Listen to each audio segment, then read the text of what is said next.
Il est 8h34, Rachida Dati est avec nous. Rachida Dati, bonjour. Bonjour. Merci. Votre liste au premier tour des municipales à Paris a obtenu 22,7% le 15 mars, contre 29,3% pour Anne Hidalgo et 17,7% pour Agnès Buzyn.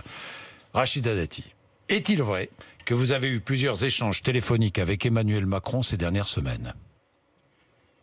Alors, Monsieur Bourdin, j'ai vu effectivement le petit papier. Oui.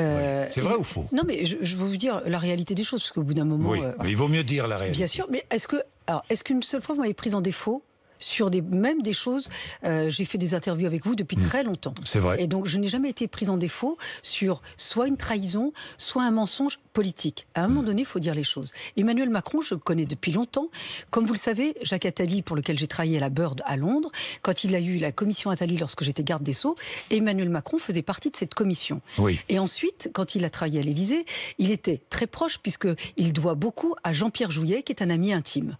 Et Jean-Pierre Jouyet, qui est effectivement un ami de longue date, pour lequel j'ai beaucoup de respect, qui est un grand commis de l'État, un grand serviteur de l'État. Et donc j'ai connu effectivement très bien Emmanuel Macron, aussi par le biais de Jean-Pierre Jouyet. Et d'ailleurs, quand il était ministre de l'économie, on a parlé beaucoup, vous savez sur quel sujet ? Non. La lutte contre la radicalisation, qui était un sujet, avant même qu'il soit candidat à la présidentielle. La lutte contre les inégalités à l'école. Et d'ailleurs, moi je lui avais dit, et c'est parce qu'il ne connaissait pas cet outil, notamment des PMI, la protection maternelle et infantile, et je lui avais dit, la lutte contre les inégalités à l'école, ça commence depuis la crèche, depuis l'école maternelle et l'école primaire. Et à l'époque, la gauche avait supprimé les études dirigées, les internats d'excellence et les bourses au mérite. Et je me souviens, quand il était donc dans le gouvernement de François Hollande, je lui avais dit, Emmanuel, ce sont des erreurs. Pourquoi ? Parce que c'est-à-dire que nous, c'est pas de donner, c'est de donner plus à ceux qui ont moins sur la ligne de départ.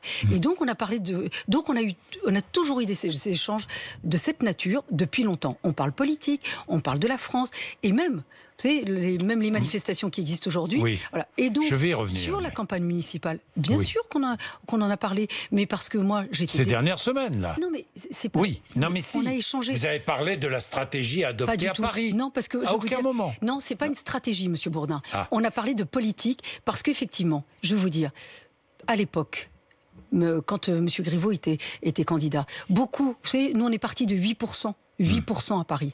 Et donc, personne n'avait pu imaginer... Non, mais attends, je vous explique pourquoi il faut que vous ayez... parce que c'est trop facile de dire... Non, des non, choses c'est sur pas les facile. Si, c'est facile parce qu'on dit... Moi, donc, je veux simplement savoir... Et à l'époque, on m'avait demandé, y compris dans ma famille politique, de ne pas porter l'étiquette LR à Paris. Moi, je suis convaincue que la droite existe en France et elle existe à Paris. Et si effectivement on finit avec des mauvais scores, c'est que peut-être on n'est pas assez à l'écoute, on n'est pas assez clair sur nos convictions et nos engagements. Revenons, donc très on a bien. parlé de ça. Revenons, alors vous avez parlé, est-ce que ces derniers temps, pendant le confinement, après le premier tour, vous avez parlé... Non mais ça, j'ai pas à vous répondre là-dessus, Monsieur Bourdin. Mais c'est vrai ou pas ? Vous avez eu des échanges ou pas ? Mais, oui. Non mais moi j'ai des échanges depuis toujours. Bon, donc vous en avez eu. Voilà. Donc vous en avez eu. Non mais qu'on soit au clair... on n'a pas vous parlé... avez discuté d'alliance en vue du second tour. Faux. Faux ? Voilà. C'est faux ? Faux. Vous n'avez pas parlé d'alliance. Faux. Vous avez parlé de stratégie à adopter. On n'a pas du tout parlé de la stratégie municipale à Paris. Il paraît que François Bayrou aurait joué les entremetteurs aussi. Pas du tout. François Bayrou, alors pareil, François Bayrou, comment l'ai-je connu ? Je l'ai connu par Simone Veil, au moment où il était ministre de l'Éducation nationale et qu'il était en difficulté, notamment pour la gestion, c'était le début des foulards à l'école, avec des problèmes dans de nombreuses écoles. Simone Veil m'a demandé de pouvoir travailler pour lui dans son cabinet sur ces sujets.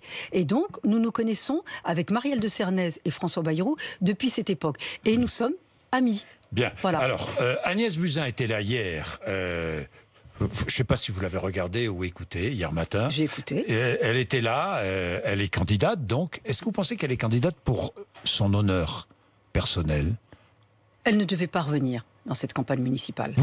À sa place, vous ne seriez pas revenu ? Vous croyez avec votre caractère ? Mais je veux vous dire, moi, c'est toujours facile de dire à votre place je fais. Oui. Simplement le commentaire que je fais, qui est un commentaire, elle ne devait pas revenir dans cette campagne. De toute façon, en plus pour quelqu'un qui est candidat, qui dit j'ai hésité, mais finalement ça donne pas envie, hein. Surtout pas un combat pour Paris. Parce que l'enjeu de cette élection, c'est quoi ? C'est finalement, est-ce qu'on en veut encore ? Est-ce qu'on veut 6 ans de plus à Anne Hidalgo ? L'enjeu, il est simple. Voilà. La campagne municipale à Paris, voulez-vous 6 ans de plus Anne Hidalgo? Est-ce que vous voulez 6 ans de plus d'un Paris dégradé et d'un Paris qui décline? Est-ce qu'on veut ça ou pas? Est-ce qu'on veut continuer sur un Paris insécurisé, un Paris très sale, un Paris dégradé, sans vision, sans ambition? Un Paris qui décline, un Paris finalement confiné à vie. Un Paris qui se Agnès Buzyn affirme avoir refusé tout accord avec vous. Mais alors, pas d'alliance d'appareil avec un parti, a-t-elle dit. Mais non, mais moi je l'ai dit bien avant eux. Et moi, lors des débats avec Madame Buzyn, on va la mettre face à ces contradictions. Souhaitait-elle revenir? Non. Elle est revenue parce qu'il y a une commission d'enquête parlementaire. Uniquement pour ça, vous pensez? Parce que, si vous voulez, elle pense que la campagne va lui servir de parce qu'elle avait envie de se battre, alors, je sais pas moi, alors, de retrouver son honneur, alors, par orgueil, par je ne sais pas. Pour un responsable politique, revenir pour son honneur et son orgueil uniquement quand on est candidat pour une municipale comme une ville comme Paris. Monsieur Bourdin, vous n'avez pas été frappé hier, pas un mot pour les Parisiens, pas un mot pour le personnel soignant, pas un mot pour les victimes, pas un mot pour les malades, pas un mot pour effectivement de compassion, d'empathie. Elle n'était que sur elle-même. Moi, je suis choquée quand elle dit « Je suis très heureuse de pouvoir m'expliquer ». Vous l'avez reprise d'ailleurs sur ce terme. Nous, on n'est pas heureux. Quand je rencontre les familles atteintes du Covid, quand je rencontre des personnels soignants qui ont été à genoux, à terre, en étant en première ligne. Elle a dit, je suis très heureuse, le système sanitaire a tenu le coup. Grâce, a-t-elle dit, je suis la première ministre à avoir fait autant pour l'hôpital. Le président de la République lui-même a dit que les réformes qu'il a portées étaient des erreurs. Mais le système sanitaire, et vous avez des médecins sur vos plateaux régulièrement, demandez-leur comment ils ont tenu, demandez-leur comment ils ont fait face. Ils ont fait face parce qu'ils n'ont respecté aucune norme, aucune contrainte qui leur avait été imposée, y compris quand il y a eu des diminutions de lits en réanimation. Ils ont rouvert des lits sans demander l'autorisation parce qu'il y avait une question de vie et de survie, pour ne pas dire une question de mort. Et donc aujourd'hui, moi, je trouve un peu indécent de ne pas avoir un mot pour effectivement l'ensemble de ces victimes, pour avoir un mot pour les Parisiens. Parce que pendant cette crise sanitaire, on a été aux côtés des personnes âgées, des personnes vulnérables, des personnes fragiles, mais aussi auprès des familles qui, pour certaines, n'ont même pas pu être aux côtés de leurs parents pour les accompagner dans leur dernier voyage. Et ben moi, je vais vous dire, c'est un peu indécent ce que j'ai entendu hier. Bien, Rachida Dati, pas d'accord avec La République En Marche, on est bien d'accord, sauf dans le 5e arrondissement. Non, parce que... Alors c'est quoi cette histoire du 5e? Le 5e arrondissement... Ne comprend rien. Non, alors moi je vais vous le dire. Dites-moi, parce que... En tous les cas, le maire sortant, Florence Berthoud, avait l'étiquette La République En Marche, et voilà que vous vous alliez avec elle. Alors, oui, je vous explique. Vous êtes allié avec elle. Je vous explique, Monsieur Bourdin. Oui, allez-y. On peut me reprocher plein de choses. Moi, on ne peut pas me reprocher le manque de clarté. J'ai toujours été dans la clarté, dans mes convictions, dans mes engagements, parce que ceux comme M. Guérini, qui dit, comme Mme Buzyn, qu'on n'a pas les mêmes valeurs. Mais quelles sont mes valeurs? Vous connaissez mon parcours républicain, mais on devrait être très content que des parcours comme les miens, en étant parti d'où je suis parti, puissent arriver aux plus hautes responsabilités. Quelles sont mes valeurs? La trahison comme M. Guérini? Le mépris comme M. Guérini? L'arrogance comme Mme Buzyn? Non, ce ne sont pas mes valeurs. Ça, c'est vrai, nous n'avons pas les mêmes valeurs. Et donc, de la clarté. Justement, de cette alliance. De la clarté. Là, vous êtes alliés. Non, alors... on n'est pas alliés. Bon, alors et c'est vrai que La République En Marche, Mme Buzyn elle-même, et jusque très tard, on s'est parlé au téléphone. Elle souhaitait que je prends les termes, Mme Burkli et Mme Berthoud. Je vous le dis, et elle ne peut pas le démentir. Je n'ai pas voulu. J'ai refusé. Et donc, en me disant... Si vous les sauvez, en contrepartie, on retire des listes dans le 10e, dans le 11e, dans le 13e. On fusionne par certains endroits. Elle ne peut pas le démentir, c'est la réalité. J'ai refusé. Madame Berthoud nous a appelés plusieurs fois depuis le début. Je ne lui avais jamais parlé au téléphone. Parce que d'ailleurs, j'avais appelé Madame Buzyn pour lui dire « Je ne ferai pas d'accord parce que vous ne voulez pas revenir dans cette campagne, dans votre dos, pour ne pas que vous ayez le sentiment que je profite d'une situation. » Et Madame Berthoud, jusqu'au dernier moment, nous a effectivement tendu la main. Pourquoi? Parce qu'elle n'est pas REM. Aujourd'hui, elle est d'hiver droite. Elle n'est pas République En Marche. Oui, elle n'est pas République En Marche. Elle ne l'est plus. Elle ne l'est plus. Oui, elle ne l'est pas. On a eu un accord. Et je n'ai pas accepté de contrepartie. Vous avez donc un accord avec Florence Berthoud. On est bien. Donc elle votera. D'hiver droite, elle votera Dati. Elle votera Dati. Bien sûr. Elle Bien votera sûr. Dati. Enfin, l'accord ne peut être que là-dessus. Pour la mairie. Bien sûr. Bon, elle votera Dati. Et pourtant, vous avez dit de cette femme, vous avez dit beaucoup de choses. Bien sur elle. sûr. Mais Vous parce avez que dit que c'était une traître. Vous avez dit les traîtres. Il y a des gens qui trahissent sans qu'on leur demande quoi que ce soit. Puis je pense que des gens qui trahissent trahiront de nouveau. Bien Elle sûr. va peut-être vous trahir, non? Peut-être. Peut-être. ouais, Mais non. moi, je fais C'est ce que vous avez dit C'est un d'elle. accord. Et après, vous Oui. êtes d'accord avec elle. Bien sûr, parce que Mais c'est ça, la Non. politique? Non, c'est pas ça la politique. C'est ça? C'est pas la politique, parce que je n'ai pas fait un accord avec Madame Berthoud, j'ai fait un accord de liste avec ses colistiers. Et dessus, par exemple, le numéro 2, qui est un ami de M. François Bayrou, Pierre Casanova, qui est quelqu'un de bien. Moi, j'ai fait un accord collectif. Mais ça n'est pas un accord avec la REM. J'y tenais absolument. Je veux de la clarté, de la cohérence. Et moi, je vais vous dire, M. Bourdin, je vais plus loin que cela. Madame Hidalgo, aujourd'hui, fait campagne pour un segment de Parisiens. Quand vous voyez qu'il y a moins de 160 000 Parisiens qui ont porté leur suffrage sur le nom de Madame Hidalgo, sur 2,2 millions d'habitants, c'est un vote par défaut. Et donc, moi, effectivement, je m'adresse pas à un segment de Parisiens. Oui. Moi, je m'adresse à tous les Parisiens. Je vais revenir à sur. tous ceux, vous à demandez. à tous ceux qui veulent qu'à Paris, ça change. Et croyez-moi, Monsieur Bourdin, et les gens ne peuvent pas en douter, si demain je suis maire de Paris, ils verront le changement immédiatement. Paris ne sera pas le Paris d'aujourd'hui. Bien, Rachida Dati, rassemblement interdit pour des raisons sanitaires à Paris avant-hier soir, à l'appel du comité de soutien à la famille d'Adama Traoré. Il y a eu des incidents à la fin du rassemblement, des interpellations. Il y avait à peu près 20 000 personnes dans cette affaire Traoré. Expertise, contre-expertise. Maintenant, on fait un parallèle avec la mort de George Floyd aux États-Unis. Non, pourquoi dans cette affaire est-ce si long pour connaître la vérité? Vous avez été garde des Sceaux. Moi, j'ai été garde des Sceaux, et je vais vous dire, je vais même bien aller en amont. Oui. J'étais conseillère de Nicolas Sarkozy, ministre de l'Intérieur. Oui. On a connu en 2005 des émeutes non-stop. En octobre, novembre. Oui. Mais Oui. sous état d'urgence. L'état d'urgence avait été déclaré non-stop. Avec Nicolas Sarkozy, on était sur le terrain tous les jours. Parce que quand on ne règle pas une situation, quand on laisse effectivement une fracture de la société s'amplifier, s'accentuer, à un moment donné, ça vous explose à la figure.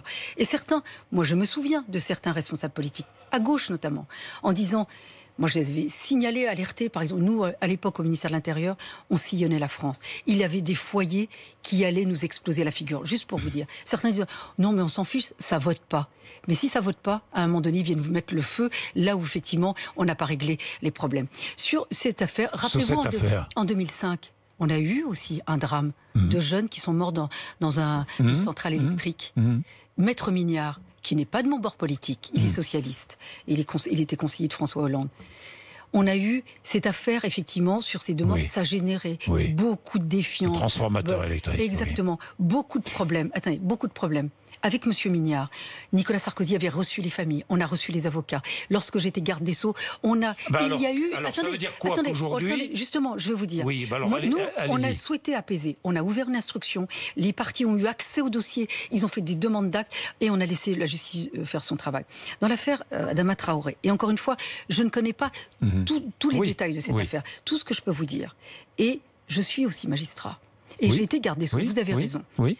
Dans cette affaire Adama Traoré, il faut le reconnaître, c'est que dès le départ, l'affaire a été mal emmanchée. Pardon Par qui? Par la police, la justice? Non, parce qu'il y a eu d'abord des déclarations du procureur. Ensuite, il y a eu des expertises dont on n'a pas eu connaissance tout de suite.